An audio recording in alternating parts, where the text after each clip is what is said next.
Involved with local radio from '83 through 2011, 27 years. Many of us remember him most for back in 1991 when the Bengals were struggling, when he went up to the top of some building and stayed on the top of the roof, which made national, regional attention. 30 years ago this year. 61 days he was up on top of the roof till the Bengals won the game over the Browns. God, they were bad. They were bad. He has a son, Pete, he's 30 years old, lives out in Missouri, 2 grandchildren. He also was involved with NKU as an announcer for quite a few years, even the tail end of my career. And he also was with the Cyclones in 20 years. And he wrote a book that just came out recently. And if anybody would like to read his book, which I'm sure is excellent, I bought. But we're locking the door, so they'll all buy one. I bought the first one up here. But anyway, let's give a good hand to Dennis Wildwalk and walk there.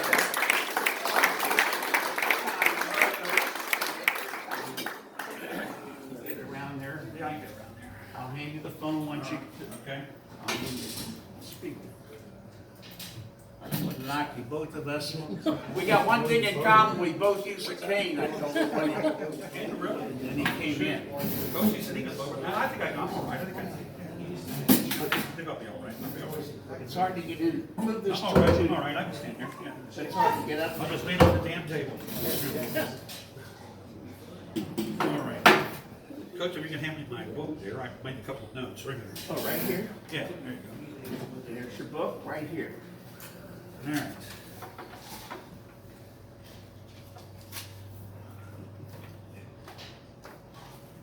Well, let me begin here first by saying, when I got a call from Andy Furman, who's back in the back there, asking me if I'd be willing to do this, I said, "Wow, man, I don't, get that many speaking engagements. I just never have done many."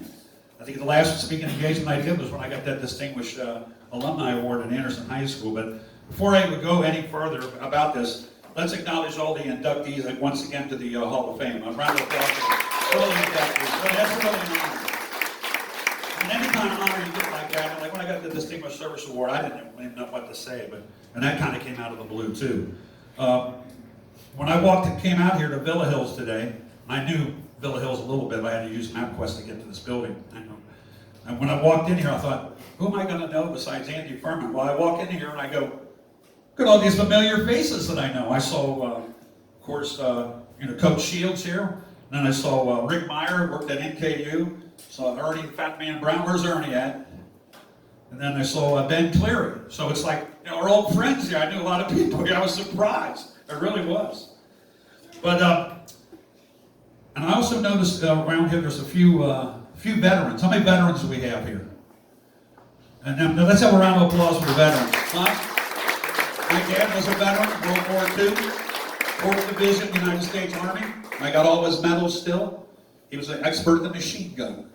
And he was wounded twice. He's got the Purple Heart and the cluster. And when he passed away, I made sure I got those medals and not my older brother, because he would have pawned them off. So I have those medals, and then they will go to my son someday. Okay, some of you might know that I spent many years at WEBN, 27 great years. It was a great run. I don't know who listens to WEBN now, but we don't need to get into that. But we did so many things at EBN that we were always off the hook. In fact, you couldn't even do that kind of stuff in radio today. It just wouldn't fly. So we were really lucky to be at that station. All those who worked there, like Fat Man and I, we were really, really lucky. I got into radio in 1983, kind of out of the blue. I mean, I was a sports fan, always been a sports fan, still a sports fan, live and die, with the Reds and the Bengals. And when I went to this broadcasting school, I was back in 1969. That'd be 6 months of my life I'll never get back in Columbus, Ohio. Oh boy. Nothing really, came about, and I kind of gave up on it, and then I happened to be down at the ballpark in 1983, where I was raising Cain about Pete Rose being not a member of the Reds with the Philadelphia Phillies, and I was going to fly a banner over the stadium. because I couldn't put a banner in left field or right field because the police would take it down. So I ran into somebody from EBM by the name of Michael Luzak, who was an afternoon disc jockey. And we started talking. He said, you know, we've been looking for a guy like you, a regular fan. I go, well, you don't have to look any farther, man. I've seen it all. I've seen the Royals, I've seen the Bengals, the Reds. I've seen it all. He said, well, let me know if you get this banner raised. Well, I had the money raised for the banner like in about 2 weeks. So I called the EBN and told them about it. They interviewed me on the radio, did the story. I flew the banner July 9th, 1983 with the Philadelphia Phillies in town. It was a 4-game series. Pete Rose got 4 hits that night I flew the banner, which was July the 10th. Let's see, 8th, 9th, 10th, 11th. July 9th. I flew the banner on July 9th. 4-game series, which was odd. Friday, Saturday, Sunday, Monday. Very odd. So I flew the banner, flew around for 20 minutes, said Pete Rose forever, Dick Wagner never. Dick Wagner was the general manager. Horrible general manager. Ruined the Big Red Machine. Well, the banner flew for like 20 minutes. The Reds lost that game, but following Monday morning, I'm working at Woolworths at Beachmont Mall. I was in charge of the sporting goods department. Well, what else? Sports. And I get a call from Michael Luzak, and he says, what are you doing right now? I said, well, I'm talking to you. He goes, and it was 11:30, exactly 11:30. He goes, you got Dick Wagner fired. I go, what? He goes, yeah, the Reds just fired Dick Wagner. Well, believe it or not, I was speechless. He goes, what do you got to say? And I said, well, in the words of Mel Allen, how about that?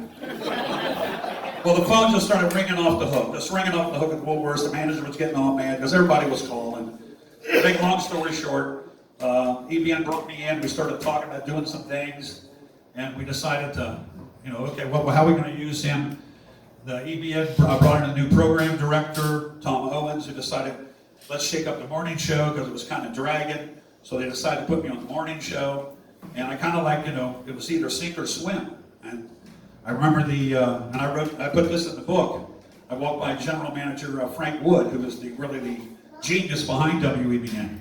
And he said, well, man, he goes, you've been bugging us for 2 years now about being on the radio. We're going to give you your chance. And I said, just give me the ball, coach. I'll run with it. And the rest is history, folks. The rest is history. Kenny Shields here mentioned that I worked at NKU. Prior, I started working at NKU doing the women's basketball. I believe it was like 85. I worked from 85 to 89. And I remember the one year where the girls team should have won the national championship. But unfortunately, Melissa Wood, who could shoot a three-pointer just as good as Larry Bird, went down with a knee injury. And I still to this day, man, that would have been a great moment to be part of that. But I was with the NKU. I did men's basketball, like I said, up to 89. And then I latched onto the Cyclones because I've always been a hockey fan. And I did 20 years with the Cyclones. And of course, I was there when they won their 2 Kelly Cup titles. And I got the championship rings. And any kind of championship, I don't care what you win it at, whether a grade school championship, high school, college, AA hockey. I mean, those are hard to do. Those are hard to do. And I was so proud to be part of the Cyclones championship. In fact, the book,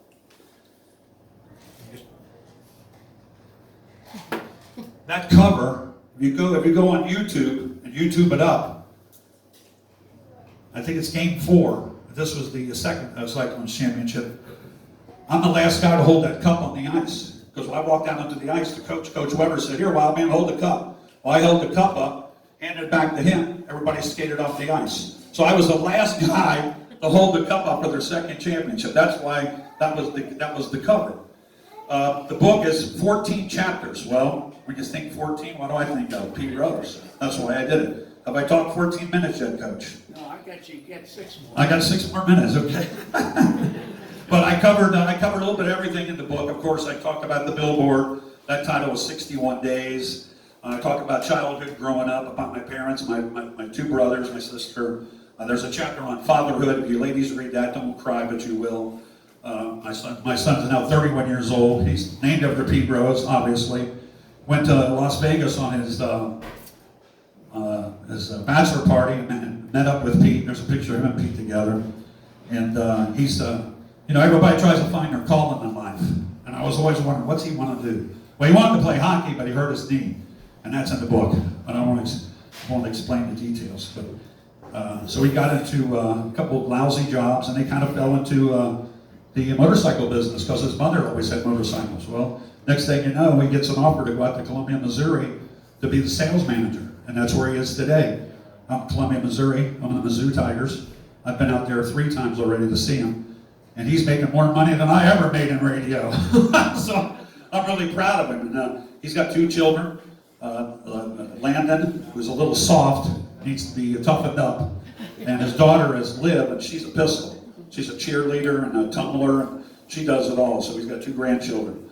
And their picture, of course, is in the book. I've been wrote the book started the book in November of last year, finished it up in February, then decided how we're going to go about going about it. So we waited for like COVID to kind of die down, and then we started doing book signings around the city. I've been all over this place, in Indiana, Kentucky, Ohio, all over with the book signings. I'm going out to Manchester, Ohio on Sunday to a VFW hall because they've been crying for me to come out there. So I'm going out there. Hope those vets will buy the book. But the book is a great read. Everybody that's bought the book, Rick Myers already said so. He loved the book. Fat Man, he was one of the first guys to buy the book when I had my first signing. I'm really proud of how it worked out. In fact, there's after you write the book, what do? You think, why didn't I put that in here? How did I forget to put that in here? So if I sell 1,000 copies and I'm getting close, I'm going to do revised editions. See, because that's good marketing. That's good marketing. In fact, on the bottom of it's going to say the crap I forgot. But I'm on pace to sell 1,000. I'm at like 620 copies, 22 we'll say tonight. I want to tell one story. That wasn't in the book and you'll find hilarious, especially you, Fat Man. One of the stories I didn't put in the book. I was at the Super Bowl, I forget what year it was, but it was the last Super Bowl that Buffalo Bills were at. They played the Cowboys. And we had really good seats, like 4th row behind the Cowboys bench, courtesy of Budweiser, because Budweiser used to sponsor me in the afternoon. And I'm sitting there with my 2 buddies, some other people, and my one buddy leans over and says, the people over to your left think you're David Crosby. I said, what? He goes, they think you're David Crosby. Now you know who David Crosby is, don't you? Crosby, Stills, and Nash. I said, no. He goes, yeah. So I'm watching the game, but I've got my ears, kind of like my ear, my eye, looking, seeing him talking. Well, finally, this one lady gets up, walks over to me, and she says, can I have your autograph? And I just looked up at her and kept a straight face and said, I don't sign autographs. She said, oh, okay. Well, I bet to this day she hates David Crosby's guts. And I can't believe I forgot that in the book. But like I said, you start thinking all this stuff and you go, why didn't I put that in the book? Why didn't I put it in the book? But, it was a great ride at WEBN. The day they let me go, I remember John Keeswater calling me 5 minutes after I was out the door. I don't know how he found out. He said, what do you got to say? I said, John, it was a great ride, man. I said, I got to go to the World Series. I got to go to the NBA Finals. I got to go to all the All-Star games from 1988 to 2010. So it was a great ride. There was no complaints. And then since then, I've been doing, I work for Seven Hills School, which is a private school over in Cincinnati. I do all their basketball, women's and men's basketball games. I do lacrosse, and I do soccer, and I do baseball. And for Indian Hill, because the former AD there, he's the one that hired me, he came back. Now I do for Indian Hill, I do football and basketball and baseball. Now some of the games conflict. Seven Hills gets first priority, but still I get to do a lot of those games. And I just love doing PA. I always have loved doing PA. So I'm still out there. I'm still involved. Like when you get older, you don't want to sit around the house all damn day. You want to get out. So that's a good outlet that I get. In basketball season, we're starting up right now. We're already in we got a football game on Friday. Indian Hill playing Marymount. But that keeps me busy. And then, of course, the book. I got book signings. I got 7 this month. I got 6 in October. Then I'm going to really hit it hard for November because November is Christmas season, right? What's a good Christmas gift? But my book. Yes. Buy my book. It's a great Christmas gift. But again, I want to thank the Villa Hills Civic Club for inviting me out here to speak. Fat Man, good to see you again. Andy, thanks for hooking me up here. And I've got plenty of books here for sale. I kept it under $20, $19.99. You give me a $20 bill, I'll send you a penny, okay? But once again, thanks for having me out here. I really enjoyed it. Tried to fill you in, but I don't want to spoil the book, so you need to read the book. Again, thank you very much. Congrats to all the inductees. Buy a book, no autograph. Oh yeah, that's part of it. We're getting ready here in a little bit to do the split the pot and everything, but we like, every month, we always honor a past Hall of Fame member in attendance, and today we like to honor two of them. Terry Keller in the back, his father, Joseph Keller, and Buddy Waite, would you both stand up?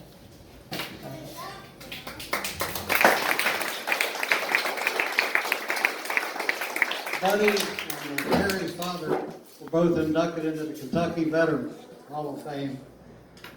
The 11th, September the 11th, in Lexington, Kentucky.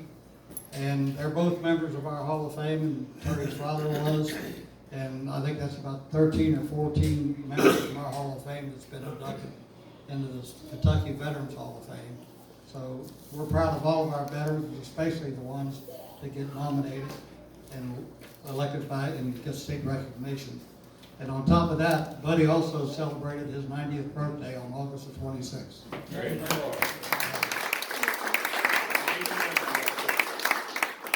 I'd like to mention one more time about Jack Ames here in front, Ludlow Hall of Fame, October the 19th, 7:30. That's for $60, you can't beat it. And as mentioned again at the end of the meeting, we get all the inductees to come forward, get a picture taken, and with the guest speaker. And now we get on with the split the pot. John and Benny, you ready to do the drawing back there? If y'all get out your tickets.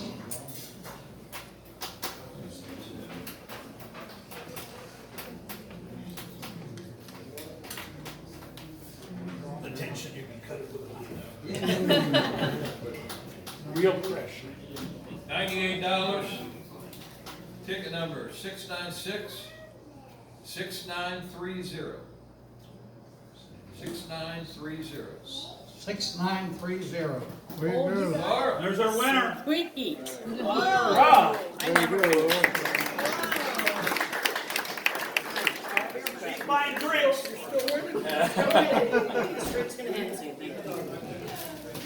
Okay, second prize is a 6-pack of Cokes in the cooler. 696-6911. 6911. That's me. But you know, birthday.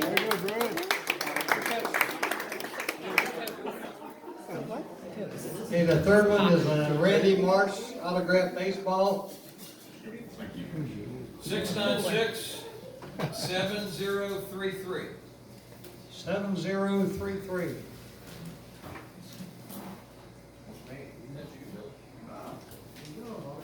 Okay, we'll winner in the back there. John. Fourth one, Tom Browning, Mr. Perfect autographed baseball.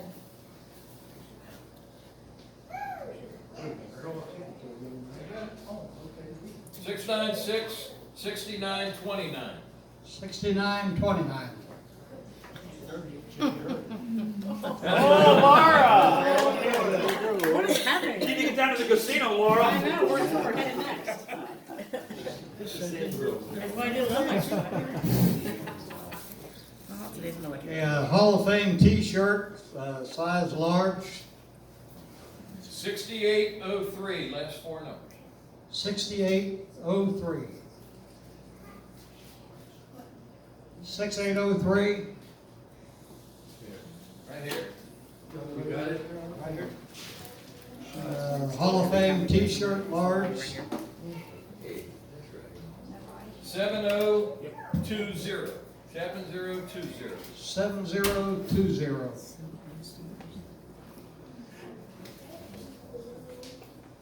I got it right here. Thanks, guy. That's what you need, is another T-shirt. A large. Yeah, a large. Seventh one is a Pete Rose plaque, 7031. 7031. 7031. Here. Buddy, is this what you donated? A plaque, bourbon? Yeah. Hit my number. And the eighth one This was donated by Buddy Waite, Kentucky Gentleman's Bourbon, 6921. 6921. Oh, my goodness. All right. That's hilarious. Let's do a nice one, I'll donate a book. Yeah. We already knew him on that. There you go. Okay, John, Donate that back and draw again for the Pete Rose plaque. Pete Rose plaque drawn again. Sorry, you can't win. And I went. 6909. 6909. That's me. Oh.